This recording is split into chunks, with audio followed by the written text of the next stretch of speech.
رسول اللہ صلی اللہ علیہ وآلہ وسلم نے ارشاد فرمایا،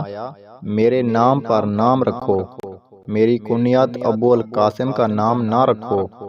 اور یاد رکھو جس شخص نے خواب میں میری زیارت کی اس نے بلا شبہ مجھے ہی دیکھا، کیونکہ شیطان میری صورت اختیار ہی نہیں کر سکتا۔ اور جس شخص نے جان بوجھ کر مجھ پر جھوٹ بولا، یعنی جھوٹی حدیث بیان کی، تو وہ اپنا ٹھکانہ دوزخ میں بنا لے۔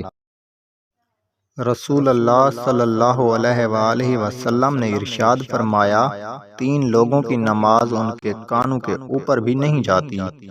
ایک بھگوڑے غلام کی جب تک کہ وہ اپنے مالک کے پاس لوٹ نہ آئے، دوسرے ایسی عورت کی جو اس حالت میں رات گزارے کہ اس کا شوہر اس سے ناراض ہو، تیسرے اس امام کی جسے لوگ ناپسند کرتے ہوں۔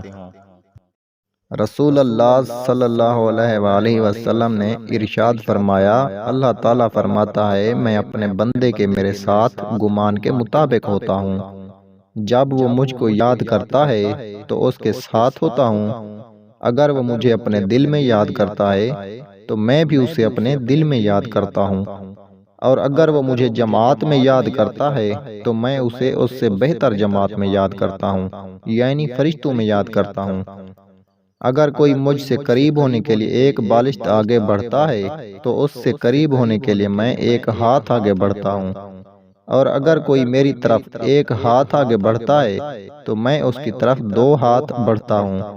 اگر کوئی میری طرف چل کر آتا ہے تو میں اس کی طرف دوڑ کر آتا ہوں۔